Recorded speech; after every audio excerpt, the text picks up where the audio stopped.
इस वक्त हमारे स्टूडियोज में डॉक्टर मोहम्मद आसिम यूसुफ साहब मौजूद हैं। शौकत खानम अस्पताल में सबसे तवील अरसे से बतौर कंसल्टेंट काम भी कर रहे हैं, चीफ मेडिकल ऑफिसर भी वहाँ पर हैं, और स्पेसिफिकली हम देखते हैं हमारी वैसे भी इनसे मुलाकात होती है जब हम एक बड़े कॉज यानी कि शौकत खानम के लिए हम ज़कात और अतियात और आपकी डोनेशन जब जमा करते हैं तो हमेशा फिर जो हमारी बातचीत होती है वो भी डॉक्टर साहब से होती है। डॉक्टर साहब कैसे मिजाज है? डॉक्टर साहब इट्स बीन 30 इयर्स, मुख्तसर जवाब दे दीजिएगा।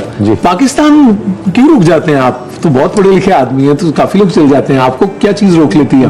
क्योंकि हम पाकिस्तानी हैं, और अगर हम यहाँ नहीं रहेंगे तो कौन रहेगा? बट ऑल्सो बिकॉज मैं बहुत फॉर्चुनेट था कि मैं शौकत खानम आया, और शौकत खानम में काम करना बहुत बड़ा प्रिविलेज है। ठीक। मैं हमेशा अपने जूनियर डॉक्टर्स को भी कहता हूँ कि खैरात चैरिटी कोई और देता है, मरीज दुआएं हमें देते हैं। तो इट्स नेटवर्क फैलता ही चला जाता है सारा। एब्सोल्युटली, आई फील ब्लेस्ड कि हम वहाँ काम कर। माशाल्लाह, we are proud of you. कितना आपका नेटवर्क फैल गया? लाहौर में तो लोगों ने देखा शौकत खानम में, फिर आपको पेशावर पे, आप कराची में भी आप उस पे कर रहे थे। तो ये क्योंकि जब लास्ट में भी बात हुई थी तो बहुत से प्रोजेक्ट जो थे वो चल रहे थे, तो अब वो प्रोजेक्ट कहाँ तक पहुंचे? सो लाहौर को 30 साल हो गए जैसे आपने कहा, माशाल्लाह। पेशावर को 8 साल हो गए, वो भी फुली ऑपरेशनल है, उसमें तमाम वही फैसिलिटीज हैं जो लाहौर में है।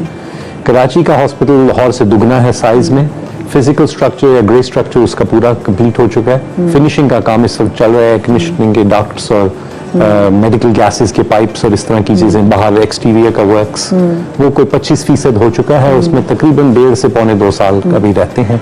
दिसंबर 25 में वो खुलेगा। मुझे बताइए, जैसे आजकल हर शख्स परेशान है और सब ये कह रहे थे कि भाई महंगाई बहुत ज़्यादा बढ़ गई है, महंगाई हर चीज़ महंगी हो गई है। ऐसे हालात में जब हमने कोविड के टाइम में भी देखा लोगों की नौकरियाँ चली गई, आपने देखा कि कहीं लोगों की डोनेशंस कम होती है या फिर हर साल लोगों की डोनेशंस बढ़ी ही है? पिछले 30 साल से हर साल हम ज़कात पिछले साल से ज्यादा इकट्ठी करते हैं अल्हम्दुलिल्लाह, और इसी वजह से हर साल हम पिछले साल से ज्यादा मुस्तहिक मरीजों का फ्री इलाज करते हैं। 75% से ज्यादा हमारे पेशेंट्स कंप्लीटली फ्री इलाज होता है उनका कैंसर का। वो इसीलिए है क्योंकि लोगों को ट्रस्ट है, उनको यकीन है, और इकोनॉमी का जो भी हाल हो चैरिटी उसी तरह मतलब मुश्किल हालात में बिल्कुल सादा आपसे पूछूं कि कैसे हम डोनेट कर सकते हैं या ज़कात कैसे दे सकते हैं, तो दोहरा दीजिए। अच्छा, सो सारे जो हम कहते हैं पुराने तरीके थे और जो नए मॉडर्न तरीके हैं सारे अवेलेबल हैं। किसी भी आप बैंक में जाके हमारे अकाउंट से हर बैंक में वहाँ जमा करा सकते हैं। 0800 11 555 पे आप फोन करें तो हम आके आपसे ले लेंगे और रिसीट दे देंगे। किसी आप अपने मोबाइल ऐप से अपने फोन से डोनेट कर सकते हैं। हमारा ज़कात पोर्टल है हमारी वेबसाइट पे जाके क्रेडिट कार्ड या डेबिट कार्ड से डोनेट कर सकते हैं। SMS भी QR कोड है, उसको स्कैन करें तो उससे आप वो कर सकते हैं। 770 पे अगर आप एक ब्लैंक SMS भेजें, ये तो हम अभी करते हैं। ये मैं चाहूंगी सब जो लोग हैं ये फौरन इस वक्त अपने मैसेज पे जाएं, ठीक है? उसके बाद आप मुझे भी तरीका बता दो। अपने जब मैसेज पे जाएं 770 सादा वाला मैसेज, सादे वाले, जी बिल्कुल सादे वाले मैसेज पे अपने टेक्स्ट मैसेज पे जाएं, ठीक है? इस पे आ रहा है टेक्स्ट मैसेज आपका, नहीं दूसरे इस पे ये देखिए, ये आपको यहाँ पे ये आ रहा है, जी बिल्कुल ठीक है। ये आप ये देखिए, अगर कैमरामैन साहब जो हैं ये मेरी जो स्क्रीन को ये इसको जूम कर सकें तो मैंने नॉर्मल अपने टेक्स्ट, अभी जितने लोग मुझे देख रहे हैं आप लोग ये करें, ठीक है? अच्छा, मेरी स्क्रीन ब्लर के लिए मैंने टू जो है वो किस नंबर पे करूंगा? ठीक है, 777 अच्छा 777 पे ये मैंने मैसेज किया है और मुझे मैसेज भी आ गया है। अब लिखा हुआ है your message can help save precious life, support the treatment of deserving cancer patients. तो ये देख लीजिए, इतनी सी सेकंड की बात थी। अगर आप नहीं कर सके तो ये तो फौरन बहुत जल्दी, और आपने सोचे रोजे में आपने चाहे आपके 20 रुपए कटे हुए हो, 20 करोड़ का आपको सवाब मिला, ये तो खैर अलग बात है। लेकिन डॉक्टर साहब मुझे ये बताएं, कैंसर एक ऐसी चीज है इसका नाम सुनते साथ ही मरीज भी और मरीज के घर वाले भी एक बहुत ही तकलीफ में आ जाते हैं क्योंकि होप बहुत कम होती है। लेकिन पाकिस्तान में हमने देखा है कि बड़े कामयाब माशा से कैंसर के इलाज भी हो रहे हैं, लेकिन अभी भी इस वक्त में दौरे हाजिर में क्या क्या चैलेंजेस आप लोगों को दरपेश हैं ड्यूरिंग दिस ट्रीटमेंट? सो सबसे बड़ा चैलेंज तो प्रोबेबली अगर हम देखें तो कॉस्ट है।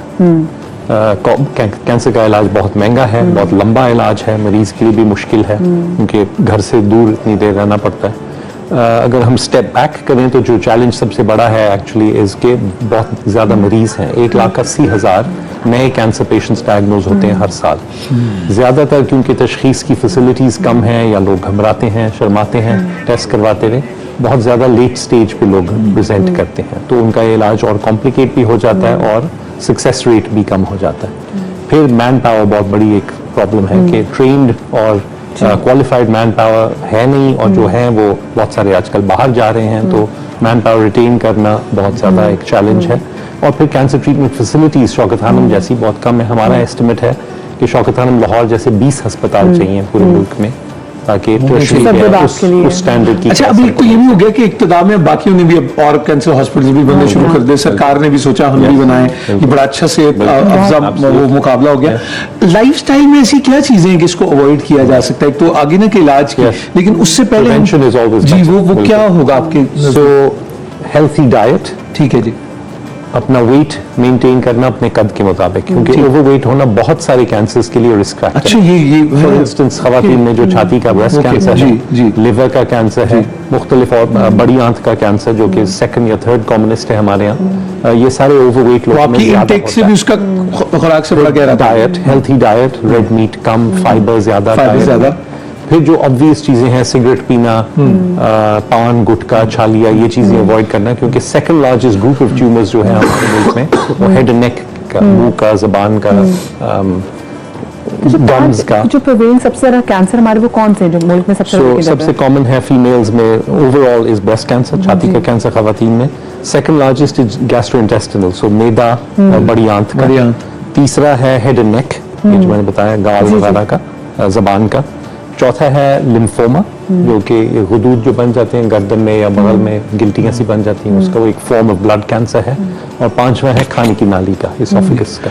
अच्छा, जो लोग कहते हैं कि सिगरेट के जो नहीं पीते वो भी तो मर ही जाते हैं, और फिर ये जो हम गुटखा, और आजकल ये कितना ज्यादा खतरनाक है, जरा बता दीजिए। बहुत ज्यादा, कई मल्टीपल्स इससे रिस्क बढ़ जाता है, 20 to 30 टाइम्स कैंसर का 20 रिस्क से बढ़ 30 जाता है। गुना ज्यादा इम्कान बढ़ जाता है।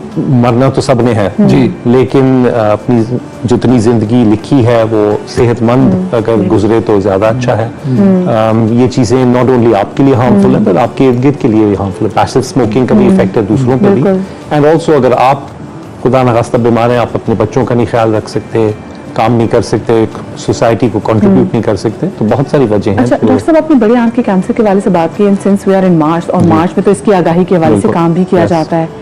पाकिस्तान में इसका तवातुर से बढ़ते जाना गो कि अब लोग हेल्दी लाइफस्टाइल की तरफ भी आगे, लोग जिम भी जाते हैं, लोग डिफरेंट डाइट्स भी करते हैं, उसके बावजूद ये बड़ी आंत का कैंसर ये बढ़ता चला जा रहा है। सो कैंसर सारे जो हैं उनकी फ्रीक्वेंसी बढ़ रही है, एक तो इसलिए बिकॉज ज़्यादा अवेयरनेस होती जा रही है, डायग्नोस्टिक टेक्निक्स ज़्यादा अवेलेबल हैं, और लोग जो पहले बचपन में अक्सर बीमारी की वजह से बचते नहीं थे, इन्फेक्शस डिजीजेज वगैरह, वो अब कम होती हैं कुछ, तो people are living to an older age, इसलिए जो कैंसर की जो एजेस हैं उसमें वो पहुंच रहे हैं। पर बड़ी आंत का स्पेसिफिकली अगर हम देखें तो जो रिस्क फैक्टर्स हैं वो वही हैं, ओवरवेट होना, ज्यादा रेड मीट खाना, फाइबर कम होना डाइट में, और एक्सरसाइज कम करना। लोग जिम्स वगैरह की तरफ जा रहे हैं, बहुत थोड़े लोग हैं जो जिम जा सकते हैं, वास्ट मेजॉरिटी जो पॉपुलेशन है वो नहीं जा सकती, और जो लोग अनफॉर्चुनेटली इतने वेल ऑफ नहीं होते, उनकी डाइट में कार्बोहाइड्रेट, रोटी वगैरह ज्यादा होती है, जिससे मोटापा ज्यादा होता है। डॉक्टर साहब, ये पकाने के बर्तन भी मैटर करते हैं? मेटल, ये जो माइक्रोवेव वगैरह सुना है वर्ल्ड ओवर, अब इसका इस्तेमाल खत्म हो रहा है या ये नहीं? माइक्रोवेव्स का कोई ये बार बार आती है। हाँ जी, ये सुनने मैंने कहा आपसे, कोई डेफिनेट एविडेंस नहीं है, but clearly things like plastics आपको माइक्रोवेव नहीं करने चाहिए। अच्छा, नहीं, प्लास्टिक्स नहीं करने चाहिए। अच्छा अभी मैं चाहूंगी कि देखिए बहुत सारे लोग जिस वक्त हमें देख भी रहे हैं, और क्योंकि उलमा कराम हमारे साथ बैठे हुए तो उनकी मौजूदगी का फायदा उठाते हैं, मैं चाहूंगी मेरे उलमा कराम भी जो है फॉर आपके लिए अपील जरूर करें, क्योंकि एक ऐसा इदारा है जहाँ पर लोगों से पैसे नहीं लिए जाते और मुफ्त इलाज किया जाता है जरूरतमंदों का। तो मैं ताकि भाई मैं आपसे भी भाई आप ही मैं चाहूंगी कि इनके लिए जी बेशक ऐसे अफराद की जो इंसानियत के खैर ख्वाह होते हैं, वो इंसानियत के साथ साथ फिर अपने उस दीन के भी खैर ख्वाह हो जाते हैं कि जिसके ऊपर वो खुद बाकी होते हैं, और इस तरह से वो दीन रसूल अकरम हज़रत मोहम्मद मुस्तफ़ा सल्लल्लाहु अलैहि वसल्लम के मुबल्लिग बन जाते हैं और प्रचार करने वाले हो जाते हैं। तो दो काम एक साथ एक ही वक्त में इंसान अंजाम दे रहा होता है कि खिदमत खल्क भी है और तबलीग दीन भी है।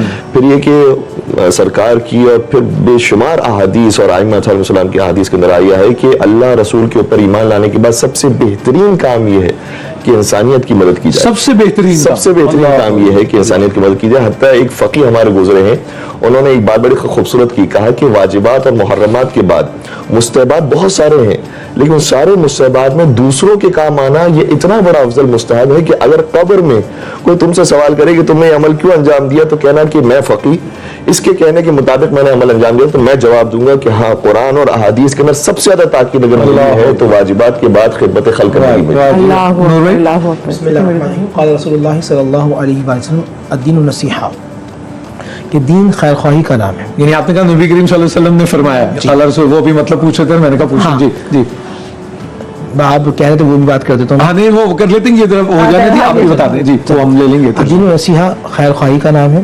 یاد رکھیے کہ جب ہم کہتے ہیں عبادت کرنا، اب جس طرح تقی بھائی نے بھی کہا کہ آپ عبادت میں، عبادت ہر وہ کام جو اللہ اس کے رسول صلی اللہ علیہ وآلہ وسلم کی رضا کے لیے کیا جائے وہ عبادت ہے۔ اور انسانیت کی بچانے کا تو خود قرآن نے کہا فَكَأَنَّمَا احیا الناس جميعا، تم ایک انسان کو بچاتے ہو، تم نے پوری گویا انسانیت کو بچا لیا۔ اور جب آپ انسانیت کے کام میں لگ جاتے ہیں، حدیث رسول ہے کہ آپ کسی ایک مسلمان کے کام میں یا انسان کے کام میں، تو آپ اللہ آپ کے کام میں لگ جاتا ہے، اللہ آپ کے کام میں، اللہ آپ کے کام میں لگ جاتا ہے، آپ کی مشکلات، پریشانیاں، آزمائشیں ختم ہونا شروع ہو جاتی ہیں۔ آج ہم روحانی طور پہ بھی جو پریشان ہیں نا، اس کی سب سے بڑی وجہ یہ ہے کہ جو روح کی غذا تھی، اور اولیاء کامل کرتے کیا تھے؟ اولیاء کامل اپنی ذات میں پورے این جی اوز تھے، جی جی این جی آئیز تھے، نان گورنمنٹ انڈیویجولز تھے، جی بالکل ان کی پوری زندگی خلاصہ یہ تھا کہ اللہ کی عبادت، رسول کی اطاعت اور مخلوق کی سبحان اللہ، خدمت، یہ خلاصہ کلام تھا۔ یعنی آپ یہ والنٹیئر کریں، اللہ آپ کے لیے والنٹیئر کر لیں۔ جی بالکل، میں منافع بالکل اسپیشلی اگر ہم شوکت خانم کے لیے بات کریں تو بلکہ حدیث شریف میں ایک حدیث قدسی ہے کہ اللہ تعالیٰ قیامت کے دن بندے سے پوچھیں گے کہ میرا بندے میں بھوکا تھا تو نے کھلایا نہیں، تو بندہ کہے گا کہ رب تو خود رازق ہے، تو اللہ تعالیٰ فرمائیں گے میرے کسی بھوکے کو کھلایا ہوتا میں مجھے نہیں پاتا۔ اسی طرح بیمار، اور بیمار کی تیمارداری کے لیے تو آپ صلی اللہ علیہ وسلم نے اس قدر نصیحت فرمائی ہے کہ بلکہ باقیوں کو تو سکھائی۔ ایک دعا بھی میں آج بتا دیتی ہوں کہ جب یہ بات کر رہے تھے تو میں وہ دعا پڑھ رہی تھی تو میرا جی چاہتا ہے آپ سب بھی پڑھیے۔ آپ صلی اللہ علیہ وسلم نے فرمایا کہ جب بھی تم کوئی بری بات، بیماری، ایکسیڈنٹ، کچھ بھی ایسا دیکھو کسی میں، اس کے بارے میں بات ہو، تو یہ دعا کر لو، اللہ تعالیٰ تمہیں کبھی اس میں مبتلا نہیں کرے گا۔ الحمدللہ الذی عافانی مما ابتلاک بہ وفضلنی علی کثیر ممن خلق تفضیلا۔ میں اللہ کا شکر ادا کرتا ہوں جس تکلیف میں اللہ نے تمہیں مبتلا کیا، اللہ نے مجھے بچا لیا اور مجھے اپنی مخلوق میں اکثریت پہ فضیلت دی۔ اللہ تعالیٰ کو سب سے زیادہ پیارا بندہ وہ ہے جو مخلوق کے لیے نفع مند ہے۔ کرو مہربانی تو اہل زمین پر خدا مہربان ہوگا۔ آپ آپ سے کا بھی یہی کہا نا، خیر الناس من ینفع الناس، انسانوں میں بہترین وہ ہے جو انسانوں کو نفع سبحان اللہ، وَإِذَا مَرِضْتُ فَهُوَ يَشْفِينِ، یہ کہا جاتا ہے۔ اور میں آپ کو ایک بات خواتین و ذات بتاؤں، جس چیز پہ آپ قربان چلے جائیں گے شوکت خانم میموریل کینسر ہاسپٹل میں، کہ وہاں شیئرنگ ہوتی ہے ہر کمرے کی، اور اس میں وہ دونوں لوگ ایک ہی جگہ ہوتے ہیں، جو پے کرتا ہے اور جو نہیں پے کرتا، اور کسی کو پتہ نہیں لگتا کہ ان دونوں میں سے کون وہ ہے۔ یہ اتنا بڑا ماڈل ہے جو سب کو فالو کرنا چاہیے۔ اور اگر آپ نے اخلاق اور تمیز اور تواضع سے گفتگو کرتے دیکھنا ہے تو یہ شوکت خانم ہاسپٹل جائیے، آپ کو ایک ایک ولنگ ورکر ویسا ہی ملے گا۔ کسی چیز کی کچھ مجھے بتا دیجیے کہ ابھی آپ لوگوں کو کس چیز کی جو ہے وہ زیادہ ضرورت ہے، کیونکہ ہم بریک پہ جانے والے ہیں۔ رمضان کا مہینہ ہے، ہم رمضان میں سب سے زیادہ اپنی زکوٰۃ اکٹھی کرتے ہیں۔ اس سال کا ہمارا ٹارگٹ ہے کہ 8 ارب روپے ہم نے زکوٰۃ اکٹھی کرنی ہے انشاءاللہ۔ اور اس کے علاوہ ہم کراچی میں بھی ہیں اس وقت، تو کراچی کا ہسپتال بن رہا ہے، اس کے لیے ہم الگ سے پیسے اکٹھے کر رہے ہیں 6 ارب روپے، کیونکہ ہسپتال زکوٰۃ سے نہیں بنتا، کنسٹرکشن کا کام زکوٰۃ سے نہیں ہوتا، زکوٰۃ صرف ڈائریکٹ پیشنٹ کیئر پہ ہوتی ہے۔